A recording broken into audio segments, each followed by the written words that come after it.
আজকে বাঁকুড়ার ক্লিনিকে আমাদের স্টার্ট হয়ে গেল একদম পেনলেস প্রিকলেস পদ্ধতিতে অ্যালার্জি টেস্টিং।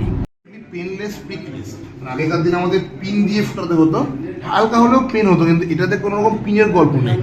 এবার শার্প একটা আছে অ্যাপ্লিকেটার, যেটা কোনো পেন দেবে না বাচ্চাকে। হ্যাঁ, লাইটটা এখানে দাও।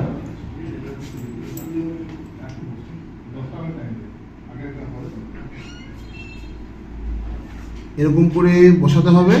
লাগছে বাবু? লাগছে না তো? সামনে একবার, পিছনে একবার, ডান দিকে একবার, বাঁ দিকে একবার। হাতটা নাড়িও না শোনা, নাড়িও না। আরেকটা অ্যাপ্লিকেটার দাও, এখানে লাইট দাও।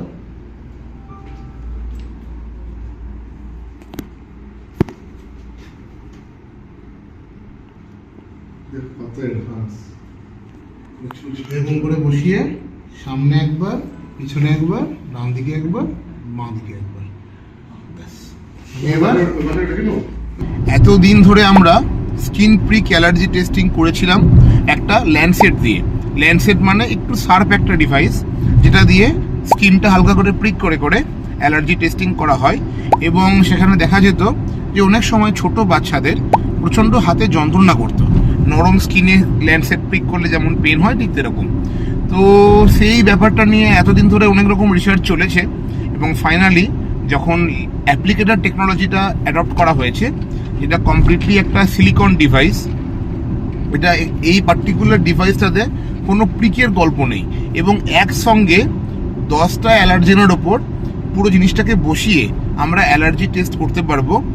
টাইম লাগবে কম, একদম পেনলেস, একদম প্রিকলেস এই পদ্ধতিতে আমরা অ্যালার্জি টেস্ট স্টার্ট করে দিলাম। এবং এটা শুধুমাত্র বাঁকুড়া বলে নয়, এটা পশ্চিম বর্ধমান, পুরুলিয়া, বাঁকুড়া, বীরভূম তথা পশ্চিমবঙ্গে ফার্স্ট টাইম এই টেকনোলজি স্টার্ট করা হচ্ছে। এর কস্টিং কিন্তু সেম থাকবে, কোনো এক্সট্রা কস্টিং এর জন্য আলাদা করে লাগবে না। রইল একটা ছোট্ট লাইভ ভিডিও, যেখানে আমি নিজে একটি অ্যালার্জি টেস্ট করলাম একটি বাচ্চার ওপর, এবং সেখানে দেখতে পাচ্ছি বাচ্চার কোনোভাবেই কোনো যন্ত্রণা হয়নি।